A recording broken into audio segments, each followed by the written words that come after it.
Welcome. This is the first episode of Strata Unscripted. I'm Tom Beatty, and this is Katharine Olson. Hey, Katharine.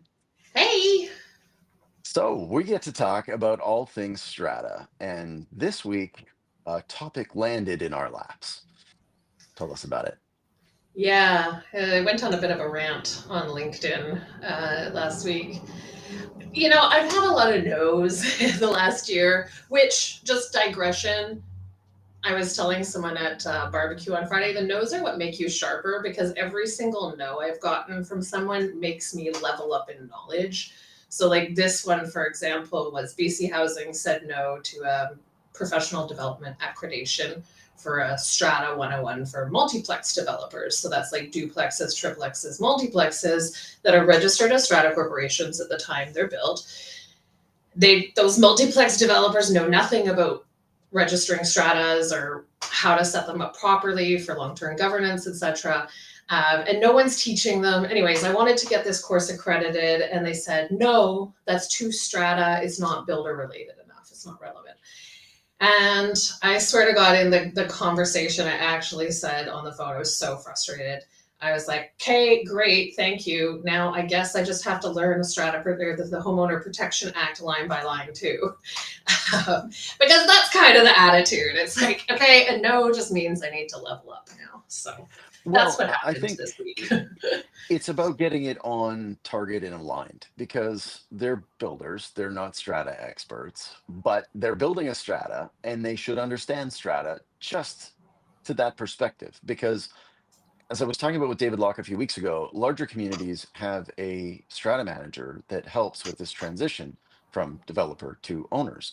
But when you've got a small multiplex, you don't have the benefit of a strata manager and it's developer to owners. And those owners, well, depending on how small it is, become the strata council. And that thus they need to know. There needs to be some passing of a baton. And there are some requirements that apply even to small stratas that I think those builders need to understand. Yeah. So, what is it that you're hoping to teach them and make them understand as they're developing their first multiplex and preparing to turn it over to owners? You know, I am cognizant to the fact that the primary goal of builders is going to be to exit the project profitably, right? I don't want to take that away from them. I'm not suggesting that that not be the case. However, I think that there's a middle ground in which the product that's sold can be solid. And when consumers, homeowners are buying those multiplexes, they are assuming when it's stamped off by all the various authorities that it's good to go, that it was set up correctly, that the people who were doing it knew what they were doing. But if these builders have no access to education and it's not even considered as part of the criteria or the list of things to look at, because the very entities themselves don't understand what stratas are, then how on earth are those builders just going to divine from their own heads, I think I should just brush up on strata before I do this project out of nowhere without prompting, right? Um, Yeah, nobody's going to do that. no, right? And so the goal, even with doing this, was like, I've observed a gap. I have clients that come to me that have literally never had an AGM in 30 years, do not have a CRF set up at all, period. Right. Um, that's problematic. And that started from day one. That started before day one when they bought in. And that's so not fair. So the goal was just, hey, let's educate you on the fact that your product that you're building and selling is a strata. And here are the bare minimum requirements not to send a crapshoot of governance to the homeowners that inherit it, and to protect you as the builder, from liability and the risks surrounding that, both legally, financially, etc. So it is mutually beneficial, like education usually is, to be honest. I've Yes, very absolutely. few And times see education not be that way. no developer who is obviously seeking profit and to do good or to build is disinterested in the opportunity to decrease their future obligations by creating a proper handoff. So, I mean, the purpose of this discussion is not to kind of go through all of the formalities about what this is or to educate them.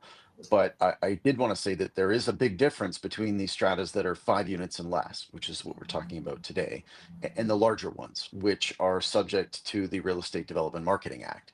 So they are still not in that category, but they are obligated to do a number of different things to set that strata off onto the right start.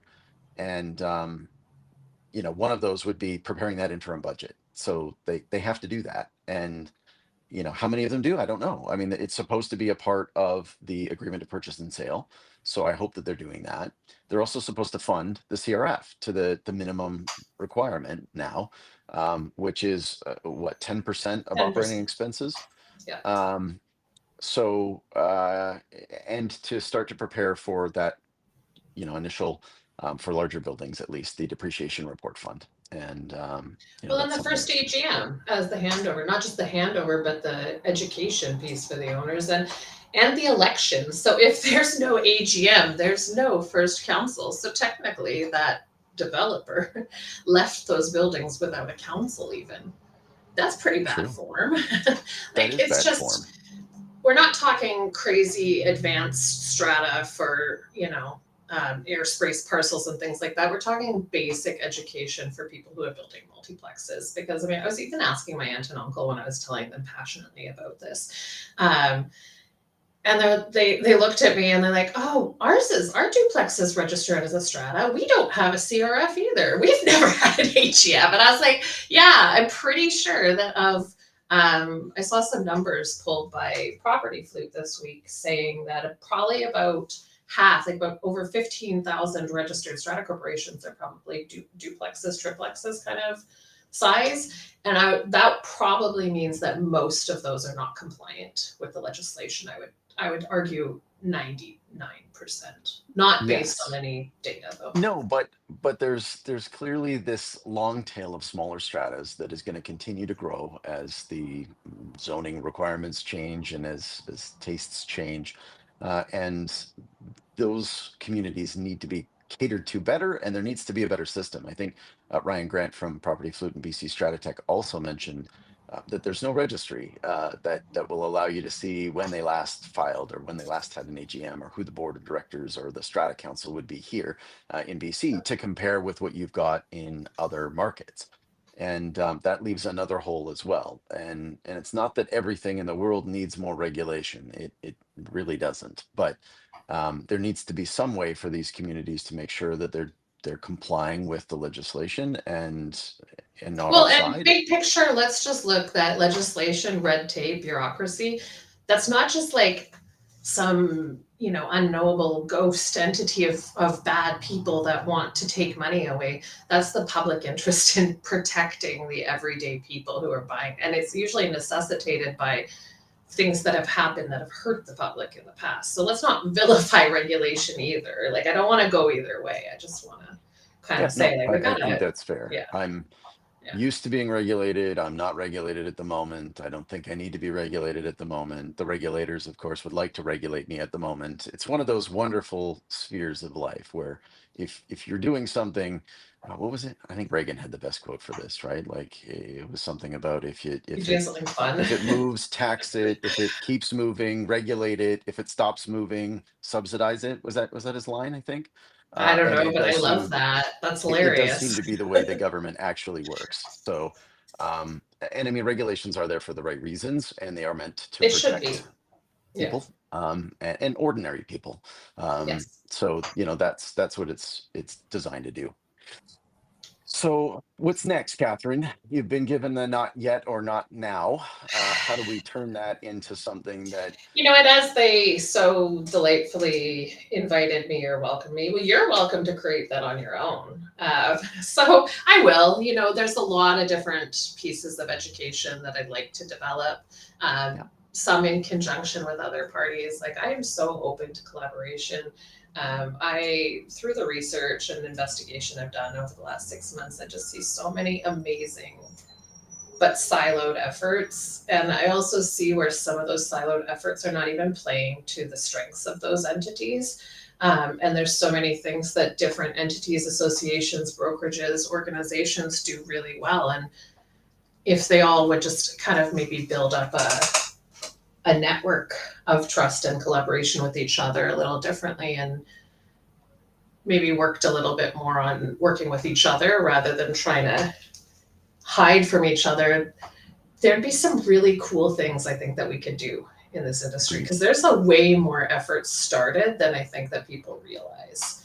A lot of really cool stuff. So No, um, that's exciting. yeah, And trying to get parties that have competing interests, sometimes they're aligned, sometimes they are competitive. To move in the same direction is difficult, but as we keep talking about on all of our sessions here, transparency and good communication are important for advancing everyone's common interest, and it reduces a lot of that speculation about why something's happening the way it is. So the yeah. more you can build in public, the more you're able to share what you're doing and learning with others. Hopefully, it'll buy greater endorsement and encourage others to align with you in creating more, more Well, and just tools. maybe even to question what they want to build and what personality they're creating within their culture and their company, and how to lean even more into it, like with passion and joy. Because I think that's what I'd like to also see more come of my industry, is for there to be, there's a place for everybody. There is actually so much business out there, and there's so much need for strata managers and for education and for strata related contractors. There literally is enough work for everybody, um, if we can figure out a way to get along. So, I mean, I don't want to fully change the subject, but we've talked about the shortage in strata managers, and yet we're aware of the fact that there is an abundance of recently licensed, not yet employed strata managers looking for roles. Yeah. What's with that?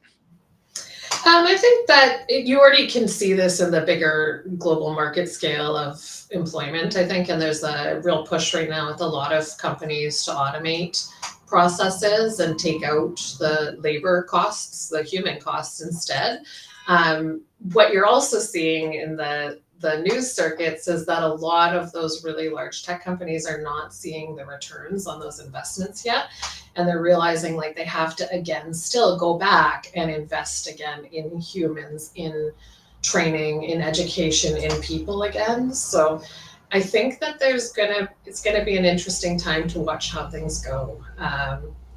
Yeah, I it's don't a know, to be honest. I don't know what's going to happen. It's weird. It's weird to watch an industry that has such a high need for labor also like steadfastly not be hiring at a rate that's needed. And I haven't looked at it today, but I was trying to find the stats for the BCFSA licensees for 2025, and I didn't see them online, which was strange because they usually interesting. post them quarterly.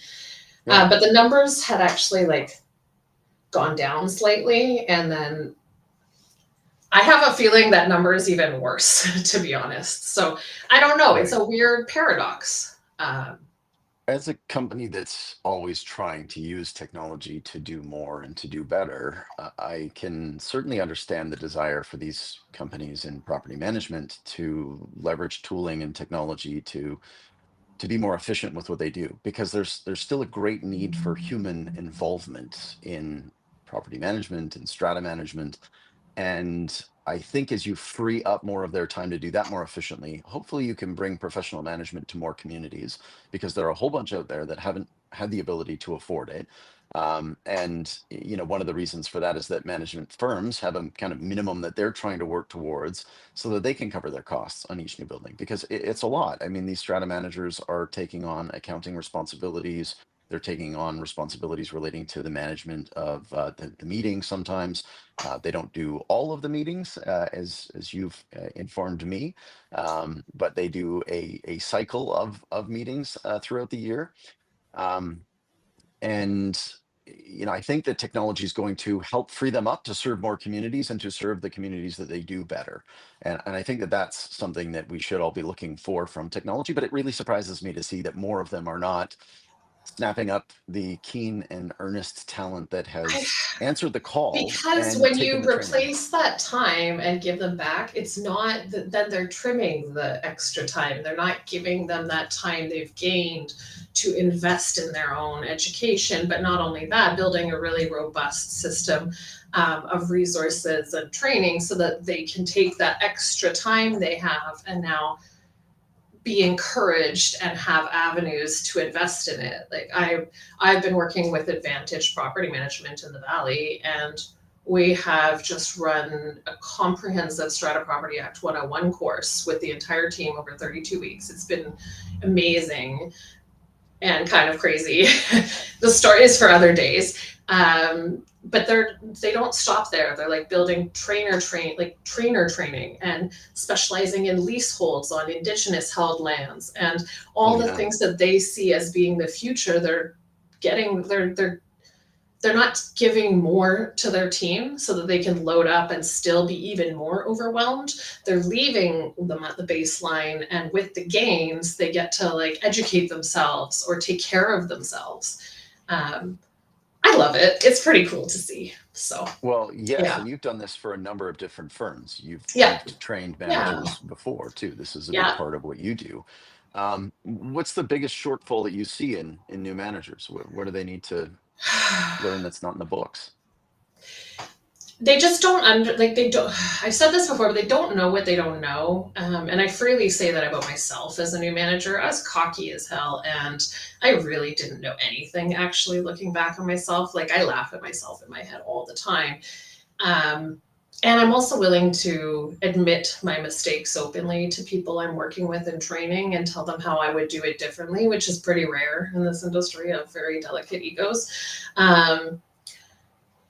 But I've also gone through now training so many times that I've seen where they all stumble and it's all the same things, and you have to just approach it in a way that makes it safe for them to make those mistakes. So, I noticed that you are, organize your emails like this, or I noticed like how are you prioritizing your your number one tasks for your buildings, like show me your Outlook calendar, show me your directives, things like that, and putting them on the spot. But when they don't have that stuff done, just like kind of smiling, giving them the safe space, like, hey, we've all been there, you're not alone, but now I'm going to hold you accountable and you need to like get this done this week or get this done this week. And being that safe space for them and knowing already where they're going to fall down, and to create some nice soft, like a soft landing place, but also some guardrails to get them back up without making the same mistakes. So, yeah. That makes a lot of sense. I mean, I think most of us, when we start our careers in whatever field, we struggle with the urgency versus importance problem. And Yeah.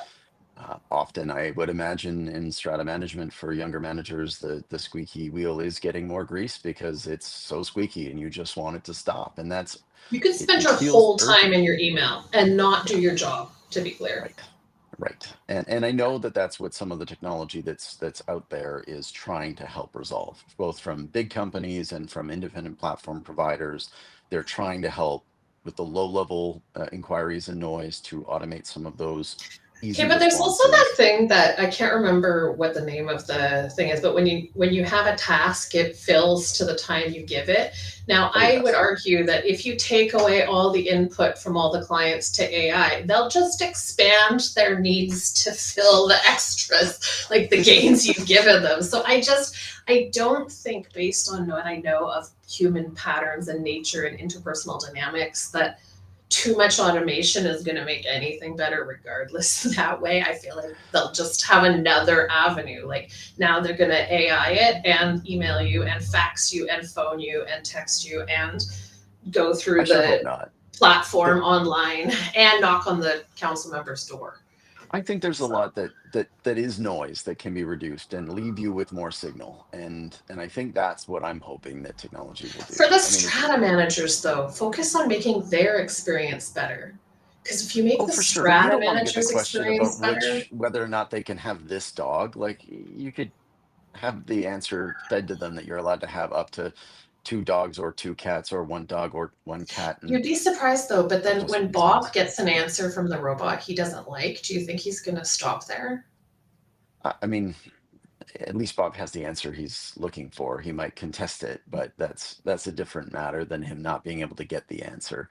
Um, I think you're right. Human nature is such that you're going to want to get the dog that you wanted, even if it is oversized or the breed that's not allowed. But I just don't think it's yes, gonna AIing the client experience in Strata is not necessarily gonna give all that the industry thinks it's going to give. And if they focused more on the product that's being delivered is the strata managers, focus on their experience and make that great, and not just make it great in the moment, make it great for them as a career. Like people want to give their career here, because yeah, it's also like a really stagnant job. Like you can't, there's very limited upward growth, there's not that many leadership positions, etc. So like if right. you're going to stay put, you're going to stagnate. All you can do is have more buildings, which is just okay. Now yeah, maybe you're that person that's like, I want all the money. Okay, more buildings, more money, sure. But like for most of us that's not enough. We need purpose. So like if you make it a career where there's in like investment in care and the culture, and it's a, like training and education, and you're encouraged to develop niche specializations. Like yeah, we have the most widely niche educated team. We got Bob who does airspace parcels, and Sally who does sections, and so and so Yeah, does HOAs and HOCs, and they all have been independently like trained and educated, and they spend their time going to related association events and all this cool stuff. Like imagine if that was how our industry was. Like that would be so cool. And and then yeah, there are enough communities because there are, well, 13,000 plus large stratas and over 30,000 in total across this province, that there are enough things that you can build those domain expertise across different things. Like the number that have dock facilities because they're on a lake or on the ocean. and I Those think have, anyone who's over on the island and you're dealing with island trust and stuff like that, that's a whole other piece of bureaucracy yeah. that those strata managers would deal with. Like there's so many So cool things that you could specialize in BC Strata. And I'm such a nerd about Strata. I want to inspire others to be the same. But in order for me in good faith to bring people in, it has to be an industry I want to bring my friends into. And I can't be like, oh my God, come here, it's going to be so great, except for not. I'm so yeah, sorry. I mean, Like, I want it on to our be first great when call, they're here. we talked about how tough that job is and how it's perceived. And I don't think my view on that is going to change no matter what happens with technology. I like the angle that you're pushing. I like the fact that we need to focus on the managers because I think better informed managers will do a better job for the communities that they serve. I'm an advisory board member of Strata Press, and a lot of their effort in technology is on the manager. And they've developed some really cool map views that will allow the manager to see their portfolio and the managing broker to see the whole portfolio.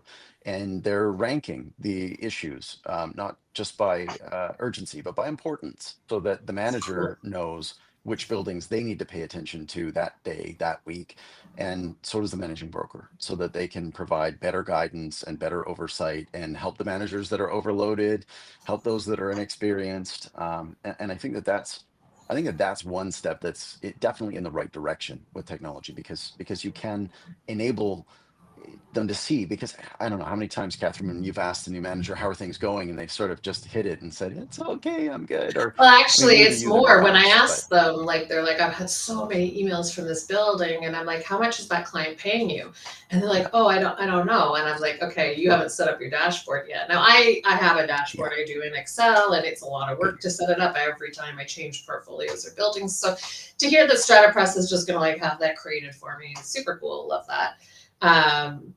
But also like when a company focuses on the user experience and the tech stack of the workflow of a strata manager, they will make the exponential gains they'll see from those strata managers is crazy. Like for example, the sales doc process, like processing form Bs and Fs, depending on the brokerage you're at as a strata manager, that can be like the worst in the world, to be honest. Yeah, Like you could have to and it fill out can be everything in Adobe almost entirely yourself. automated.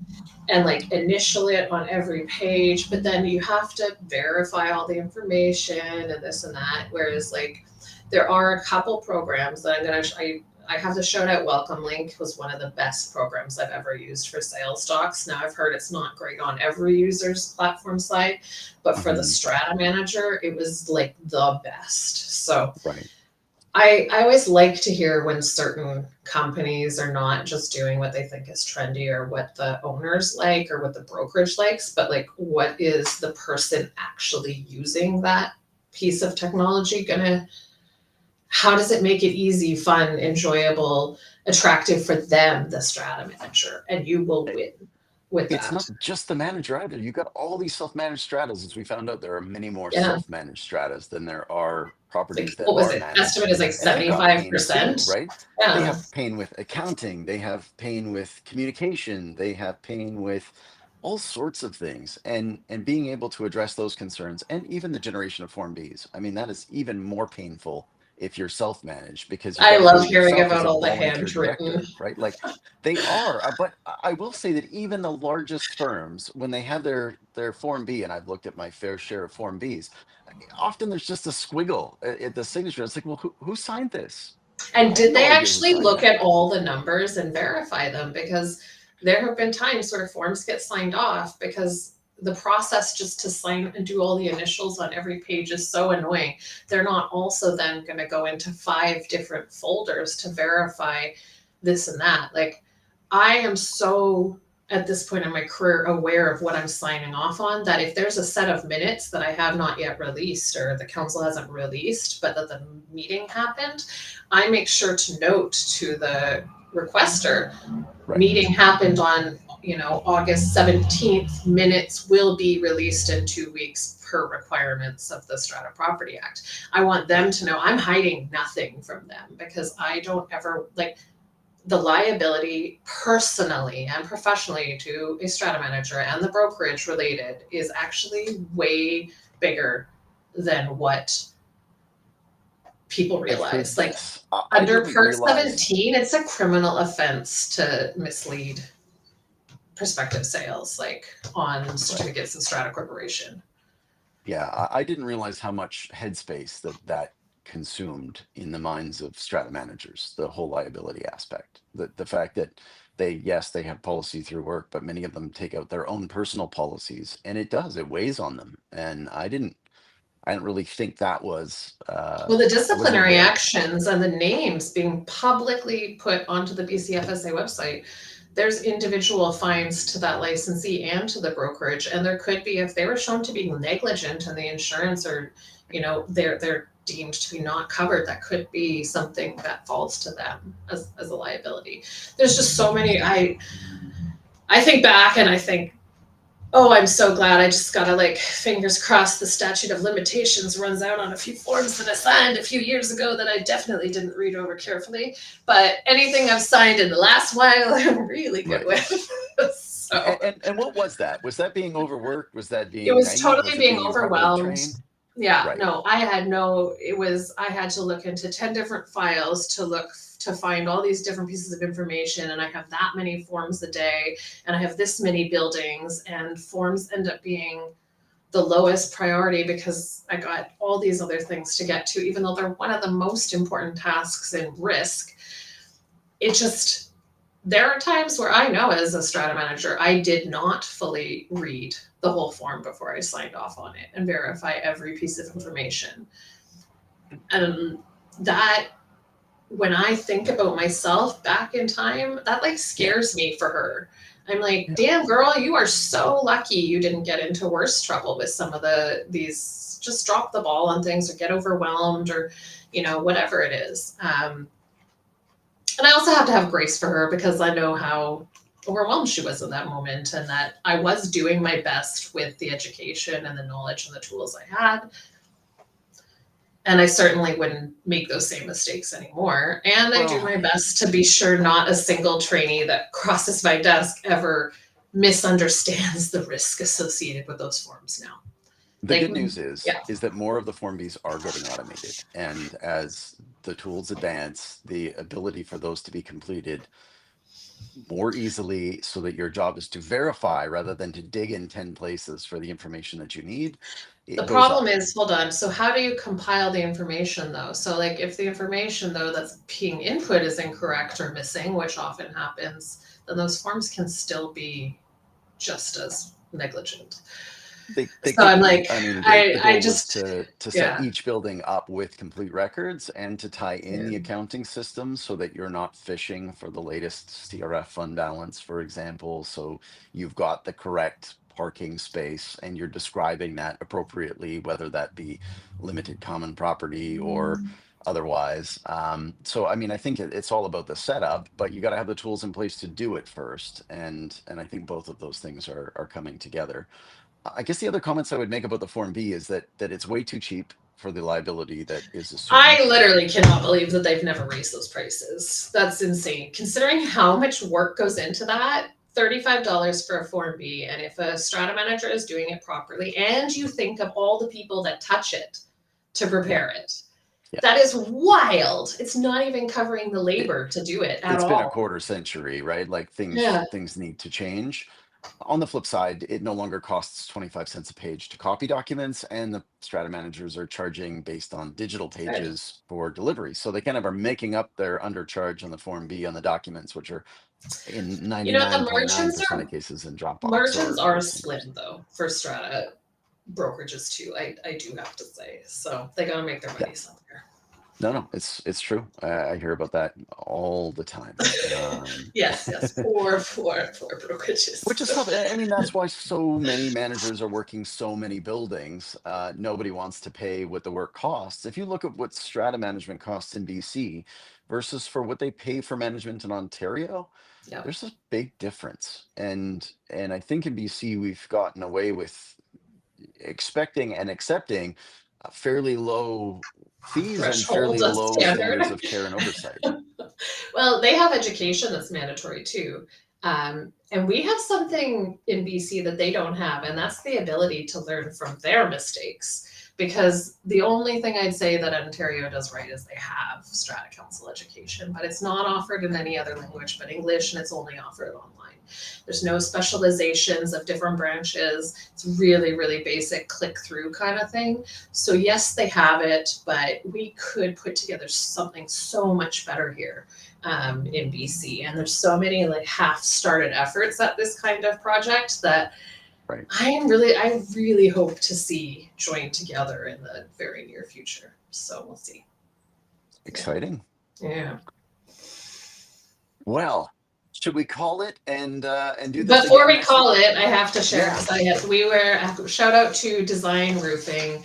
They had their annual charity barbecue on Friday. It was piss pouring rain, That was and awful. they were out there, and it was amazing. And so great job, Design Roofing. It's in That was for Make a Wish. Make a We raised some Wish. good money for Yes. them. Yeah. And And they were doing caricatures, so we got them to do Stratagal and Tom. I had to share this there we go. because Tom Actually, it was was the first totally time we met in mortified. person. He hated every moment of that experience, and so I had to share it online. It's true. It's true. So, yeah. Well, it was good fun and it was for a great cause. So applause to them and Yeah. pretty encouraged by that turnout despite the inclement weather. And they're an amazing group of people. If you weren't able to make it out because you were scared away from the rain, you should definitely go online and donate to Make a Wish on their behalf. Yeah. Fantastic. Good call. All right. Well, the sirens are calling